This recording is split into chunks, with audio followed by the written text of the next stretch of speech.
Hi there. My name is Candace and I'm 28 years old. I've only just gotten free of a horrible relationship, and today I want to tell you about how I did it and ruined my ex-husband's life in the process. When I first met Harlan, we were both in high school. He was the star football player, and I was just a girl in the crowd. I never thought that he would notice me, but he did. One day, he walked up to me and asked if I wanted to go to the movies. I was so excited. From that day on, we were inseparable. We did everything together: school dances, studying, and just hanging out. After high school, we decided to get married. We were young and in love. I believed we would be happy together. Harlan got a good job at a big company, and I stayed home to take care of our house and later our children. Harlan worked at a big company that sold expensive houses. He was always very busy and stressed out. His job was to convince people to buy these houses, and he made a lot of money doing it. But the more successful he became, the more he changed.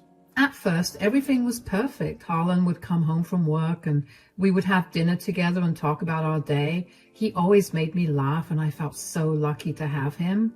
Harlan was proud of his job. He liked dressing up in nice suits and going to fancy meetings. He would come home and tell me about the big deals he was working on. But as time went on, his job started to take over his life. He worked long hours and came home late. Sometimes he didn't come home at all. Harlan's job made him very stressed and angry. He started to care more about money and success than about his family. He would get upset over little things and take his anger out on me. He called me a useless stay-at-home mom because I didn't make money like he did. He didn't see how much work it was to take care of our kids and the house. The pressure from his job made him cruel. He stopped being the funny, caring person I fell in love with. Instead, he became cold and mean. He always talked about how important his job was and how hard he worked. He made me feel small and unimportant because I wasn't working outside the home. He stopped talking to me and seemed annoyed when I tried to initiate a conversation with him. I tried to be supportive, but he became distant. He started criticizing me for small things, like if the house wasn't spotless or if dinner wasn't ready on time. I brushed it off, thinking it was just because he was stressed from work. When our first child was born, I hoped it would bring us closer together, and for a while it did. Harlan was happy and proud to be a father, but soon he went back to spending more time at work. I was left to take care of our baby alone. I didn't mind at first because I loved being a mom, but I felt lonely and wished Harlan would be more involved. Over the years, we had another child. I continued to be a stay-at-home mom, taking care of the kids in the house. Harlan's attitude towards me grew colder. The more stressed he got, the worse he treated me. He stopped spending time with me and the kids. Even when he was home, he was on his phone or computer working. We rarely had family dinners or outings anymore. Harlan's temper became shorter and his words became crueler. He always made me feel like I wasn't doing enough. He acted like his job was the only thing that mattered. It hurt me, but I tried to ignore it, hoping things would get better. He blamed me for everything that went wrong in his life, even things that had nothing to do with me. One day he came home looking more stressed than ever. It was pretty late at night and the kids were fast asleep, but Harlan didn't care about that. As soon as he walked in through the door, he yelled at me to bring his dinner. I didn't get upset with him, only because I immediately knew that he had a terrible day at work. "Candace, where's my dinner? I'm starving." "Oh, hi, how was work? You seem even more stressed out than usual." "Did I ask you to talk to me right now? I just asked you to bring me my plate of food. God, why is it so hard for you to just listen to what I'm saying?" I was just heating up your meal. You looked stressed, and I just wanted to know if there was anything I could do to make you feel any better." "The only way for you to make me feel better right now is for you to get me my food. I don't understand why you always think you need to go above and beyond. when all you have to do is listen to me? I guess staying at home has lowered your intelligence enough for you to not understand most of what I'm saying. Why do you always have to be so mean? How did you infer that I was being stupid for wanting to be there for you? Did I tell you that I wanted you to be there for me? Do you even know what relationships are supposed to be? We're supposed to be there for each other as much as we can. So I guess I'm sorry for trying to be there for my husband. I don't want you to be there for me, Candace. That will not take away all of my worries. You know what would actually help me? A plate of hot food. That's something that a stay-at-home mother should know. It's shocking that you think that being there for me is better than providing my body with nourishment. Now, I'm terrified for our kids. They shouldn't have to grow up with such an incompetent mother. Actually, you know what? I'm stupid for thinking that you could be a better person. I'm stupid for hoping that things will get better for me and the kids, but clearly that will never happen. Are you seriously throwing a fit right now? What about my dinner? Well, since you're so much smarter than me, I'm sure you can figure out where your dinner is. Make sure you use your intelligence to wash the dishes and clean up later, too. A poor, dumb woman like me could never dream of doing something like that without her husband showing her the ropes. Honestly, I can't even put into words just how angry and frustrated I was with Harlan. Yeah, I knew that he was struggling a lot at work. But was there really a need for him to be so mean to me? Did he constantly have to take shots at my intelligence? And what was so wrong with me trying to help take off a little of his mental load? Lord knows I would have loved it if he helped me out that way. I stormed off to our bedroom, grabbed my pillows and toiletries, and made my way to the guest bedroom. I needed that time to cool off, and I did not want to see Harlan's face for the rest of the night. I didn't think anything would happen the next day, however. The next morning, things seemed different. Harlan was in a good mood, which was a rare sight. He smiled at me and even apologized to me by making me breakfast. I couldn't remember the last time he did something nice like that. My heart felt a little lighter. I know, after everything that happened last night, it was beyond naive of me to hope that this meant he was starting to see how much I did for our family, or just in general, changing to be a better husband and father. But I couldn't help myself. Harlan had his grandmother babysit the kids so we could have the day to ourselves. While we were eating our breakfast, Harlan kept apologizing to me over and over again for what he'd said to me the previous night. I assured him that I had forgiven him and simply asked him to be a little more mindful of my feelings. In hindsight, I shouldn't even have had to say something like that, not only because that should have been the way he always treated me, but also because he was a monster who was incapable of thinking of anybody else but himself. After we were done with breakfast, he told me he had a surprise for me. To say I was surprised would be an understatement. That's when my hope that things would be all right only grew more. Harlan told me to pack an overnight bag. I was curious and excited. I couldn't help but wonder where we could be going. Maybe a romantic getaway? I packed quickly, imagining a cozy bed and breakfast or a hotel where we could relax and reconnect. Harlan drove us out of town, and I noticed we were heading towards his sister Nikki's place. The thing is, Nikki lives close to the outskirts of the city, and past the city there's absolutely nothing for miles. And for a second I thought that Harlan was taking me to his sister's place, so I asked him. He told me to wait and see. I was a bit disappointed because I thought the surprise was just for us, but I tried to stay positive. Maybe he had planned a family gathering or something special. Candace, Harlan, what a surprise! What are you guys doing here? Hi, Nikki, how you doing? Hey, same old, same old. What about you guys? Yeah, we're doing good too. We're doing a little too well. That is why I brought Candace to help you out. Huh? Help her out? What do you mean? Oh, yeah, Candace, you're staying here to take care of Nikki. She needs you. What do you mean? I don't understand. Do I need to remind you that Nikki is chronically sick? She needs someone to look after her. You're perfect for the job since you're just a useless stay-at-home mom anyway. You can't be serious. What was this morning about then? Why were you so nice to me all day? Couldn't you have just asked me instead of tricking me into coming here? Wait, what's going on, Harlan? You didn't tell me Candace was coming to stay. Nikki, you know you've been struggling with your illness. You need help, and Candace can do that for you. This is for the best. You didn't even ask me, Harlan. You just decided this on your own? What about our kids? What about our home? The kids will be fine. I'll hire a nanny. She'll take care of the kids and the home. Why didn't you hire help for Nikki if you're so keen on using your money to help take care of someone? This is a lot safer for Nikki than hiring some random stranger to take care of her. So putting our kids in the hands of a random stranger is okay? Harlan, you're beginning to sound insane. You can't just dump Candace here without warning. This isn't fair to either of us. I don't need much help. And I have someone helping out, so I really don't need Candace to be here. Neither of you knows what's best for yourselves. Why don't you just trust the one person with a working brain here, huh? You're such a jerk, Harlan. Candace, I'm so sorry. I had no idea he was planning this. I don't want to be a burden.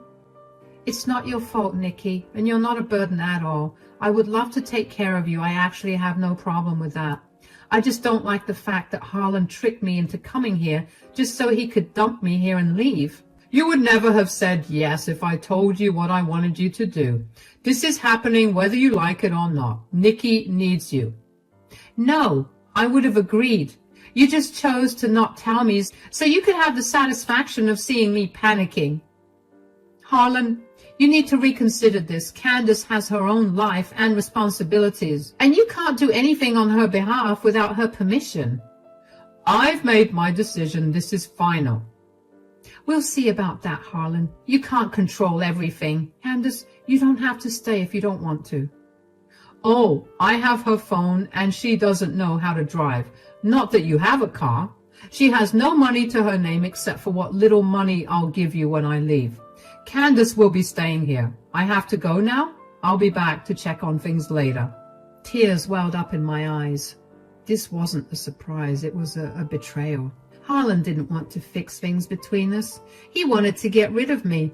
He left me there with no way to get back home. I felt abandoned and heartbroken. The man I loved had thrown me away like I didn't matter. For the next 2 months, I stayed with Nikki. Oh, I need to give you a little background into what Nikki struggled with. Nikki has multiple sclerosis, or MS. MS is a disease that affects the brain and spinal cord. It makes it hard for her to move around and sometimes even to see or think clearly. She gets tired very easily and often needs help with everyday tasks. She had always been kind to me, but we were never very close. Nikki felt sorry for me. She knew how cruel Harlan could be, and she pitied me. Even though we weren't very close, she did her best to help. She even tried calling him many times to tell him to come back and get me, but he never picked up her calls. It was like he had abandoned both of us. Living with Nikki was tough. She needed a lot of care, and I was already feeling lost and alone. But I did my best to help her. In a way, taking care of Nikki gave me a sense of purpose and kept me from falling apart completely. She appreciated my help, and we started to bond over shared troubles. I have no idea how I managed to stay separated from my kids for so long, but I know that every waking second was torture for me without seeing or hearing from them. The only bigger shock to me was finding out who had been helping Nikki for so long.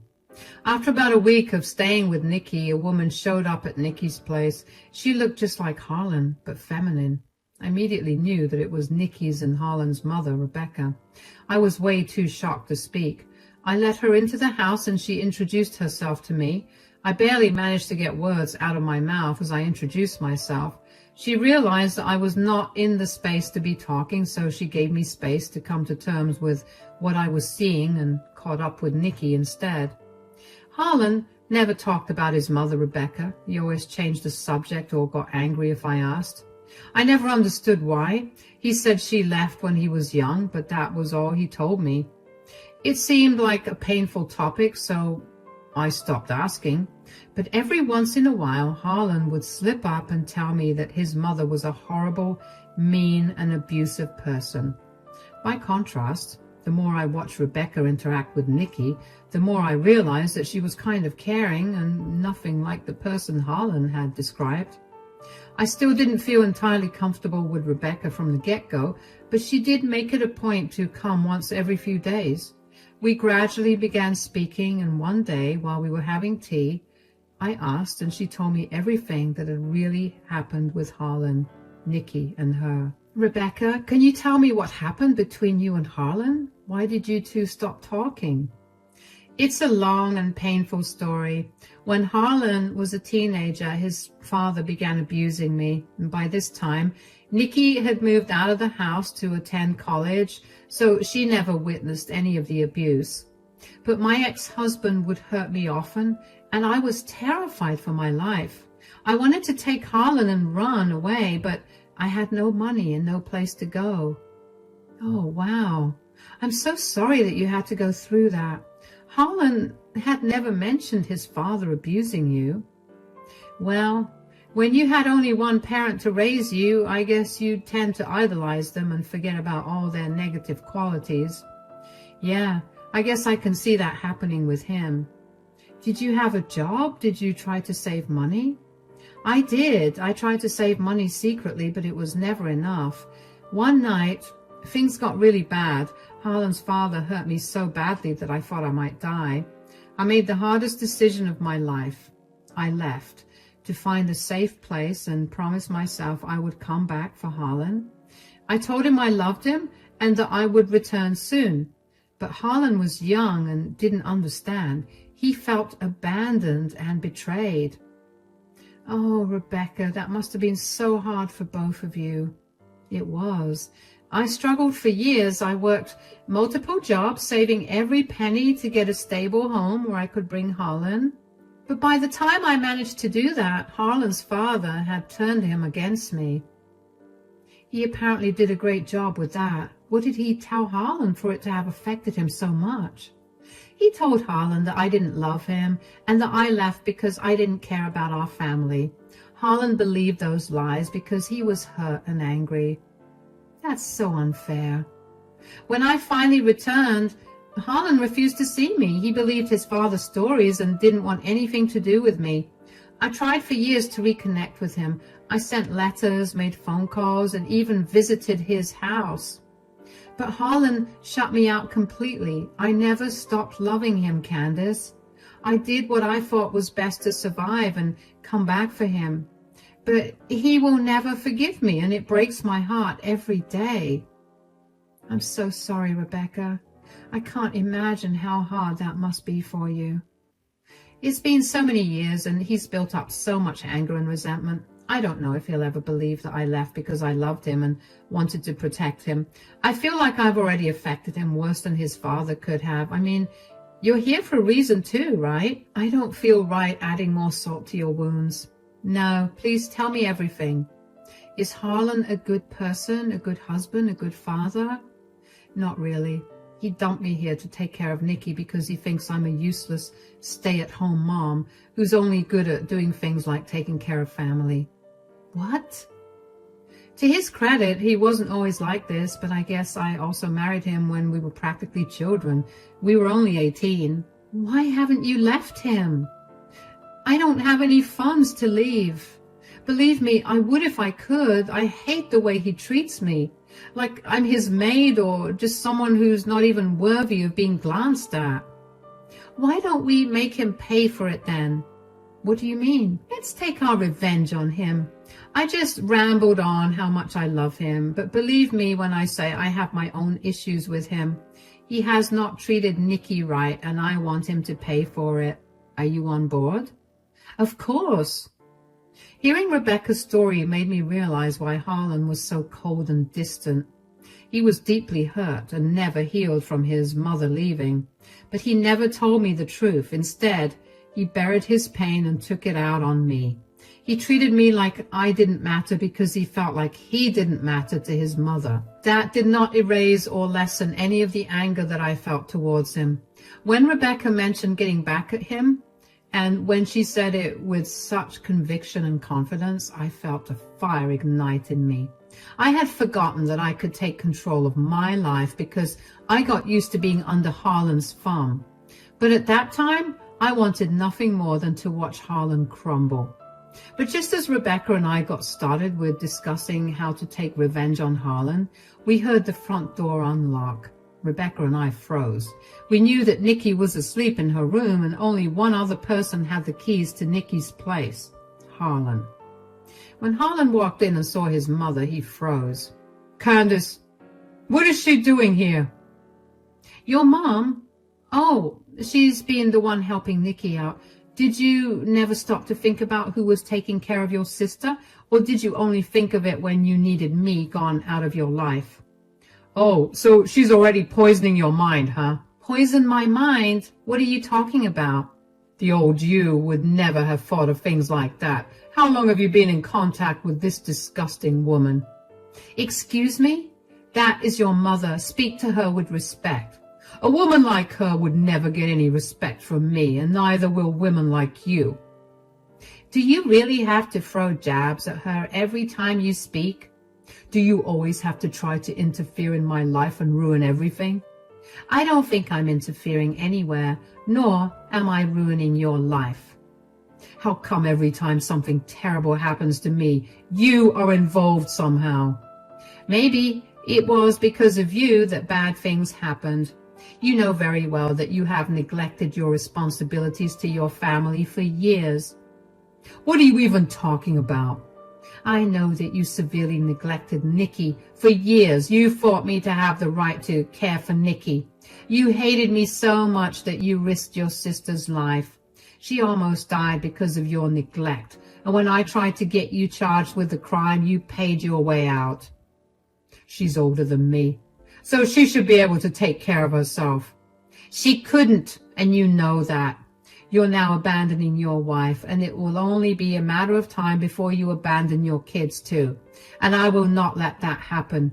You will pay the price for all the horrible things you've done to those in your life." "You sound insane. Do you really think your stupid empty threats are going to scare me?" "You're going to have to try a lot harder than that to get me to change. I don't want to be here anymore. This place is infested with evil. Ugh." Harlan left after that, and Rebecca took a few seconds to gather herself. I was not shocked by Harlan's behavior and attitude, but Rebecca seemed appalled by it. She'd only interacted with him through a third party, so she had no idea what he was like in person. To see that he was every bit the horrible person in the first person as well as through a third party was jarring for Rebecca. But that only made her more determined to get revenge on Harlan. Rebecca and I spent the next few weeks meticulously planning our revenge. She was deeply committed to helping me get justice for the cruelty Harlan had inflicted upon me. Our first step was legal action. Rebecca supported me in gathering all the necessary evidence, documenting every instance of Harlan's neglect and cruelty, including the heart-wrenching day he abandoned me at Nikki's house. We started with my personal experiences. I wrote down everything that had happened, from the cruel things Harlan said to me to the times he came home late or didn't come home at all. I described how he left me at Nikki's house without any way to get home. We also found old text messages and emails where Harlan had been mean and hurtful. Each piece of evidence showed how he tried to control and belittle me. Rebecca also helped me find witnesses. Nikki, Harlan's sister, was willing to testify. She had seen how Harlan treated me and knew about the day he left me at her house. Rebecca herself wrote a detailed statement about what I had told her and about her own experiences with Harlan's father, showing a pattern of abuse in the family. All this evidence was crucial for our case. Rebecca had a lot of connections because she had worked in different jobs over the years. She knew people in the legal field, business, and even the media. When she left Harlan's father, she had to start from scratch, working multiple jobs to support herself. Along the way, she met many kind people who helped her. She kept in touch with them and built strong relationships. These connections were very helpful when we needed to take down Harlan's business. With Rebecca's connections, we found people who knew about Harlan's unethical business practices. Rebecca contacted an old friend who worked in the business world and asked for help. This friend connected us with a whistleblower, someone who knew what was really going on in Harlan's company, but was afraid to speak up. With our encouragement and assurance of legal protection, this person came forward with valuable information. Rebecca's friend also introduced us to a lawyer who specializes in corporate crimes. This lawyer helped us prepare the whistleblower reports. We detailed how Harlan's company was involved in illegal activities like tax evasion and fraud. We submitted these reports to the authorities, who then started a financial investigation. The investigation took some time, but eventually they found enough evidence to charge Harlan's company with multiple crimes. They froze his assets and imposed heavy fines. Harlan's business was crippled and he couldn't recover from the financial loss. Harlan's company was crippled under the weight of legal scrutiny, pushing him towards bankruptcy. There was no escape for him. His financial empire crumbled around him, leaving him destitute and powerless. The final blow came through public exposure. I decided to share my story with everyone in Harlan's and my family through social media. I wrote a detailed account of my ordeal, describing the emotional and psychological abuse I had endured and how Harlan had heartlessly abandoned me. It didn't take long for various family members to respond and reach out to me.